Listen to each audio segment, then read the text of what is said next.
गुरुदेव के आशीर्वाद से प्राचीन मंत्रों की इस श्रृंखला में एक बार फिर आप सभी का स्वागत है। पोष का पवित्र महीना चल रहा है और आज पोष मास की अमावस्या है। जो पोष की अमावस्या होती है वो पितृपक्ष की अमावस्या जैसी ही होती है, इसीलिए इसे पितृपक्ष की छोटी अमावस्या के नाम से भी जाना जाता है। तो ऐसे में इस माह की अमावस्या का महत्व कहीं ज़्यादा बढ़ जाता है। इसका महत्व पितृपक्ष की अमावस्या जैसा ही हो जाता है। अगर आपके परिवार में पितृदोष लगा है, किसी वजह से आपको तमाम समस्याएं झेलनी पड़ती हैं, तो पोष अमावस्या के दिन यानी कि आज आपको केवल एक लौंग से आप अपने जीवन में आ रही मुसीबतों को दूर कर सकते हैं। अमावस्या की काली रात आपके जीवन में तमाम सुख लेकर के आएगी। अमावस्या की तिथि भगवान विष्णु और माता लक्ष्मी को भी समर्पित है। साथ ही साथ पितृदेव को प्रसन्न करने का यह सुनहरा मौका होता है। उनके नाम से दान, उनके नाम से उपाय, उनके नाम से क्रियाएं की जाती हैं। हिंदू धर्म में अमावस्या का बहुत अधिक महत्व बताया गया है। शास्त्र यह कहता है कि इस दिन पितरों को प्रसन्न करना बहुत ही आसान होता है और पितृ धरती पर आते हैं। इस दिन पितरों की आत्मा की शांति के लिए तर्पण किया जाता है। अमावस्या तिथि पर पवित्र नदियों में स्नान किया जाता है। अमावस्या तिथि पर नदियों में स्नान करने का विशेष महत्व हमारे शास्त्रों में बताया गया है। धार्मिक मान्यता के अनुसार पितृदोष से मुक्ति पाने के लिए पोष अमावस्या तिथि बहुत ही उत्तम मानी जाती है और इस बार तो पोष अमावस्या के दिन सर्वार्थ सिद्धि योग भी बन रहा है। आज 2 जनवरी 2022 यानी कि साल की पहली अमावस्या, पोष मास की पवित्र अमावस्या, और इस अमावस्या पर हमें कुछ उपाय करने चाहिए। आइए जानते हैं इन उपायों के बारे में। ये जो इस वीडियो में आपको जो उपाय बता रहे हैं ये आपको रात्रि में ही करना है। ध्यान रखें ये उपाय आपको सूर्यास्त के बाद ही करना है। इस उपाय से आपको भगवान विष्णु की कृपा मिलेगी, माता लक्ष्मी की कृपा मिलेगी और साथ ही साथ आपके पितृ देवता भी प्रसन्न होंगे। यह उपाय आपको बड़े भक्ति भाव से करना है।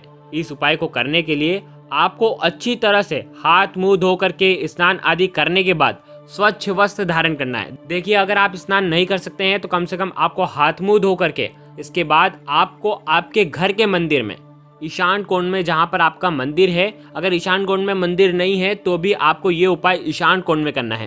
भगवान विष्णु और माता लक्ष्मी की फोटो हो, प्रतिमा हो, तो आपको एक पाट के ऊपर उनको विराजमान करना है। ध्यान रखें, जो पाट पर आप कपड़ा बिछाएंगे वो लाल या पीला कोई से भी रंग का आप बिछा सकते हैं। भगवान को विराजमान करना है। उनके सामने आपको शुद्ध घी का दीपक प्रज्वलित करना है। घी का दीपक नहीं है तो तिल के तेल का दीपक भी प्रज्वलित कर सकते हैं। तिल का तेल का दीपक भी नहीं जला सकते हैं तो सरसों के तेल का दीपक भी आप जला सकते हैं। ध्यान रखें, एक दीपक आपको जलाना है, एक सुगंधित धूप बत्ती भी आपको जलाना है। अब आपको भगवान विष्णु को पीले फूल अर्पित करना है। भगवान विष्णु और माता लक्ष्मी को नैवेद्य अर्पित करें। मिठाई का भोग लगाएं। मिठाई नहीं है तो आप गुड़ का भी भोग लगा सकते हैं, पताशे का भी भोग लगा सकते हैं। शास्त्रों में भगवान विष्णु और माता लक्ष्मी को पितृ कहा गया है, इसीलिए पितरों को प्रसन्न करने के लिए भगवान विष्णु और माता लक्ष्मी का पूजन आपको करना चाहिए। भगवान विष्णु को परमपिता परमेश्वर कहा जाता है, इसीलिए आप सबसे पहले गणेश जी को प्रणाम करना है, फिर भगवान विष्णु को प्रणाम करना है, माता लक्ष्मी को प्रणाम करना है, इसके बाद आपको पितृ देवताओं को प्रणाम करना है। अब आपको भगवान विष्णु को हल्दी से तिलक करना है और माता लक्ष्मी को भी हल्दी और कुमकुम दोनों से आपको तिलक करना है। इसके बाद आपको क्या करना है, आपके हाथ में आपको एक साबुत फूल वाली लौंग आपको लेनी है। ध्यान रखें, वो जो लौंग होगी वो खंडित नहीं होगी, साबुत फूल वाली लौंग होनी चाहिए, आखी लौंग होनी चाहिए। अब आपको क्या करना है, इसे पूजा में आपको इस्तेमाल करना है। आपने जो दिया लगाया है, तिल के तेल का या घी का दीपक लगाया है या सरसों का तेल का दीपक लगाया है, उसके अंदर ये आपको एक लौंग डालनी है। लेकिन कैसे डालनी है, सबसे पहले भगवान विष्णु और माता लक्ष्मी के चरणों में आपको ये जो लौंग है वो पहले आपको उनके सामने रख देनी है। उसके बाद आपको भगवान विष्णु के महामंत्र द्वादश मंत्र का 108 बार जाप करना है। ओम नमो भगवते वासुदेवाय, इस मंत्र का आपको जाप करना है। उसके बाद आपको 108 बार ओम श्रीम नमः या ओम महालक्ष्मी नमः, इस मंत्र का भी आपको 108 बार जाप करना है। अब आपको पितृ देवता के मंत्र का जाप करना है। ओम पितृ देवताय नमः, इस मंत्र का भी आपको 108 बार जाप करना है। देखिए, 3 मंत्र है, तीनों का 108, 108 और 108 बार आपको जाप करना है। हो सके तो भगवान से अपनी जितनी भी गलतियां हैं उनके लिए क्षमा मांगे, पितरों से क्षमा मांगे।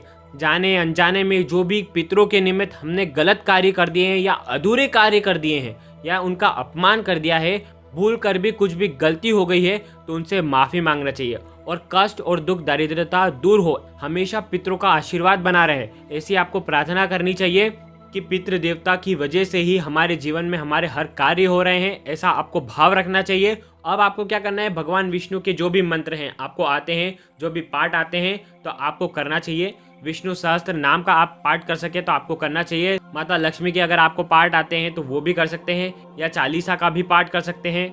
अब आपको क्या करना है, वो लौंग उठाना है, अपने सीधे हाथ में रखना है और आपके जीवन में जितनी भी परेशानियां हैं वो आपको मुट्ठी बंद करके उस लौंग के अंदर बोल देनी है और वो चीज़ें सारी समाप्त हो, ऐसी आपको प्रार्थना करनी है।